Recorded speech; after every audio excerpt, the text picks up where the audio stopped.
Bismillahirrahmanirrahim. Assalamualaikum warahmatullahi wabarakatuh. Alhamdulillahillazi an'amana binimatil iman wal islam wa nusolli wa nusalimu ala khairin anam Muhammadin wa ala alihi wa sahbihi azmain amma ba'du. Selamat datang kembali di e-learning pelajaran bahasa Indonesia. Apa kabar anak-anak sekalian? Harapan Ustazah tetap sama. Semoga kita tetap berada pada lindungan Allah Subhanahu wa taala dan kalian jangan lupa untuk tetap menggunakan masker ketika keluar rumah dan sering kali mencuci tangan. Minggu lalu kita sudah melakukan ulangan harian untuk bab 3 yaitu teks editorial. Bagaimana hasilnya? Semoga memuaskan ya. Jika masih belum memuaskan, jangan berkecil hati, tetapi kita harus semakin giat dalam belajar dan memahami pembelajarannya. Sehingga ketika Ustazah memberikan waktu kalian untuk bertanya hal-hal yang tidak kalian pahami, kalian bisa memanfaatkan waktu tersebut untuk kalian bertanya. Nah, Ustazah akan ingatkan kembali, setiap pembelajaran bahasa Indonesia, kalian siapkan terlebih dahulu buku paket dan juga catatannya. Catat hal-hal yang penting dalam materi ini dan juga catat hal-hal yang sekiranya tidak kalian pahami dalam video pembelajaran. Dan setelah menonton video tersebut, kalian dapat langsung tanyakan pada Ustazah. Jangan lupa juga untuk konfirmasi kehadiran di grup diskusi Telegram ya, agar kehadiran kalian dapat Ustazah catat, sehingga Ustazah tahu bahwa kalian hadir di kelas kita hari ini. Pada pertemuan kita kali ini, kita akan masuk ke bab 5, yaitu beropini dengan artikel. Nah, mungkin ada di antara kalian yang bertanya-tanya, kenapa kita langsung belajar ke bab 5? Kenapa bab 4 tidak kita pelajari? Ada satu bab yang tidak kita pelajari secara mendalam dalam pelajaran bahasa Indonesia ini. Ada itu pada bab 4. Belajar tentang nilai-nilai kehidupan dalam novel. Kenapa begitu? Bab tersebut tidak kita pelajari karena novel adalah cerita fiksi atau khayalan yang tidak sejalan dengan syariat Islam. Nah, bahwa kita tidak mempelajari hal-hal fiksi yang bersifat imajinasi. Kita hanya akan mengulasnya sedikit saja sebagai sebuah pengetahuan. Nah, ini ada ulasan untuk novel ya. Ada pengertiannya. Novel merupakan teks fiksi yang menceritakan kehidupan panjang satu atau beberapa orang tokoh dengan berbagai masalah di dalamnya. Selain itu, dalam novel juga terdapat struktur, yaitu struktur novel itu ada 5. Yang pertama ada orientasi, yaitu bagian awal novel yang berfungsi sebagai pengenalan karakter atau tokoh utama yang akan berperan dalam novel. Kemudian ada komplikasi. Nah, komplikasi ini menceritakan masalah atau peristiwa yang tidak diharapkan terjadi oleh tokoh utama. Selanjutnya ada evaluasi berupa komentar, pengarang, atau mungkin juga diwakilkan pada tokoh tertentu akan masalah atau peristiwa yang dialami oleh tokoh utama. Lalu ada resolusi, yaitu bagian novel yang menggambarkan penyelesaian masalah utama. Dan yang terakhir ada koda, bagian akhir novel yang berisi komentar terhadap kehidupan selanjutnya dari tokoh utama. Nah, selain ada struktur dan pengertian, ada juga kaidah kebahasaan dalam novel, yaitu banyak menggunakan kata keterangan waktu, kata tindakan, kata penggambaran pikiran, adanya dialog berseling dengan monolog. Nah, berikut adalah ulasan singkat tentang novel untuk sebuah pengetahuan kita saja. Nah, kita masuk ke materi kita hari ini. Tentu saja sebelumnya kita harus mengetahui kompetensi dasar pada pembelajaran kita kali ini. Yang pertama yaitu menganalisis kebahasaan artikel dan atau buku ilmiah. Kemudian ada mengonstruksi sebuah artikel dengan memerhatikan fakta dan kebahasaannya. Kemudian dari kompetensi dasar tersebut, kita tahu apa sih tujuan dari pembelajaran kita kali ini. Jadi tujuan pembelajaran kali ini setelah mempelajari materi nanti, kita diharapkan mampu dapat mengevaluasi informasi, baik fakta maupun opini, dalam sebuah artikel yang dibaca dengan baik.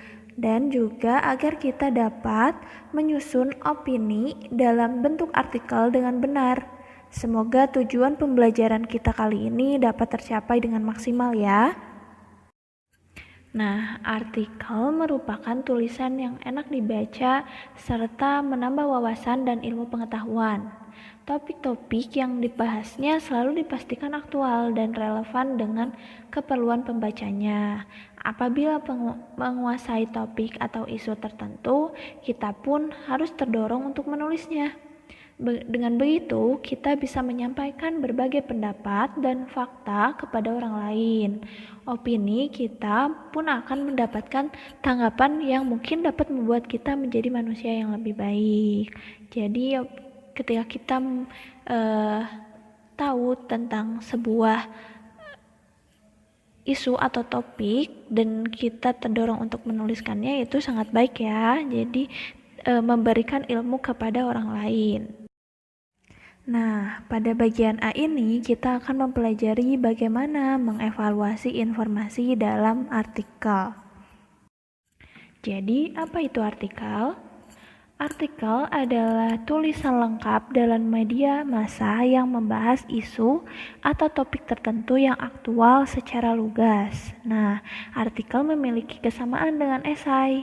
Kedua tulisan itu sama-sama dijumpai di dalam media massa cetak dan disajikan berdasarkan fakta. Bedanya, artikel dikupas secara lebih objektif.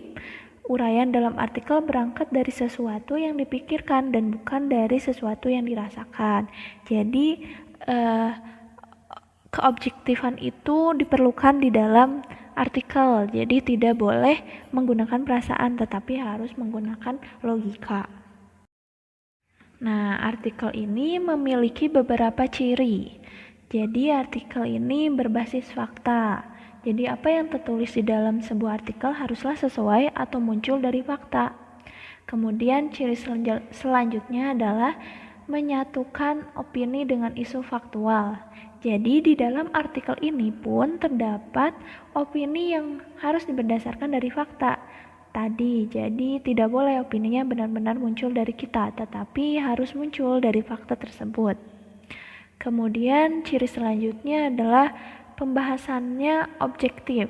Karena artikel ini adalah berdasarkan fakta, jadi setiap opininya tidak boleh subjektif atau muncul dari pendapat kita, tetapi harus objektif, yaitu muncul dari fakta tersebut.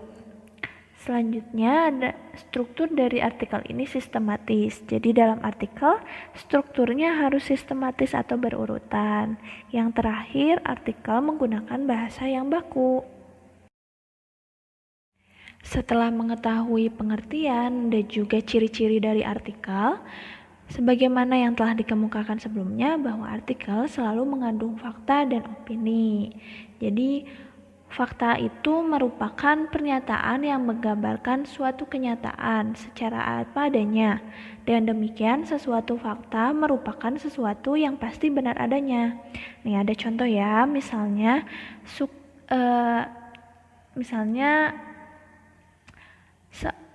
Soekarno adalah Presiden pertama Republik Indonesia. Nah, pernyataan itu merupakan fakta karena memang dalam kenyataannya begitu. Siapapun akan mengatakan demikian. Nah, untuk opini itu merupakan pernyataan yang mengungkapkan hasil pemikiran, pandangan, perkiraan, sangkaan, dan sejenisnya tentang suatu fakta. Oleh karena itu, sangat mungkin dalam opini terdapat perbedaan antara pihak yang satu dengan pihak lainnya. Ini ada contoh ya, misalnya dengan pernyataan, terdapat tumpang tindih kewenangan di lembaga-lembaga pemerintahan pusat dengan pemerintahan daerah. Nah, pernyataan tersebut mungkin saja benar dan mungkin pula salah. Antara pengamat yang satu dengan pengamat lainnya dapat berbeda, namun tetap harus sesuai dengan fakta.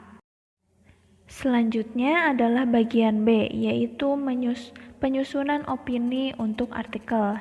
Jadi pada bagian ini kita akan belajar bagaimana menyusun opini sebuah artikel. Jadi dalam pembuatan artikel ini ada 3 syarat dalam penyusunan opini artikel. Opini yang baik adalah opini yang ditunjang atau dibenarkan oleh fakta. Opini yang baik juga harus lugas dan jelas. Yang pertama, opini harus relevan atau diperkuat fakta. Contohnya adalah opini ini. Prestasi para siswa di SMA 1 itu mengalami peningkatan. Hal itu harus ditunjang oleh fakta berupa nilai rata-rata para siswanya yang lebih tinggi. Mungkin pula ditunjang oleh berbagai kejuaraan yang banyak dimenangi oleh para siswanya dibandingkan dengan tahun sebelumnya. Jadi opininya harus relevan atau diperkuat oleh fakta. Jadi faktanya seperti itu, opininya pun seperti itu, harus relevan. Selanjutnya, opini harus logis agar mudah dipahami dan diterima oleh orang lain. Suatu opini harus logis atau masuk akal dan dapat terima akal sehat. Jadi, opininya itu tidak boleh menyimpang dari kelogisan. Jadi harus logis. Yang terakhir ada opini itu harus jelas. Ketidakjelasan opini dapat disebabkan oleh bertumpunya gagasan yang ada di dalam sebuah pernyataan. Jadi bertumpu pada bukan kepada fakta. Nah, jadi opininya bisa menjadi kurang jelas seperti itu. Nah, hari ini kita sudah mempelajari pengertian, ciri-ciri artikel, fakta dan opini dalam artikel dan juga bagaimana menyusun opini untuk artikel. Apakah sudah paham? Jika ada yang masih belum paham, silahkan tanyakan langsung pada Ustazah ya. Nah, untuk melihat pemahaman kalian dalam pembelajaran hari ini ada tugas. Yang pertama, carilah sebuah artikel di internet. Kemudian buatlah tabel untuk menganalisis fakta dan opini yang terdapat di dalam artikel tersebut. Kemudian yang kedua, berikan alasan kenapa itu termasuk ke dalam fakta atau opini. Jadi kalian bisa membuat tabel pertama untuk sebuah opini dari artikel tersebut dan tabel kedua untuk fakta dari artikel yang kalian pilih. Nah, nanti di akhir kalian berikan alasan kenapa paragraf-paragraf ini termasuk ke dalam opini dan paragraf-paragraf yang lain termasuk ke dalam fakta. Seperti itu ya. Bila kurang jelas silahkan nanti tanyakan lagi kepada Ustazah. Batas pengumpulannya Ustazah tunggu sampai minggu depan saat ada pelajaran bahasa Indonesia lagi ya. Lebih cepat dari itu, maksud Ustazah lebih dari itu Ustazah tidak masukkan ke nilai. Jadi lebih cepat lebih baik. Pengumpulannya seperti biasa, bisa menggunakan Word atau ditulis tangan.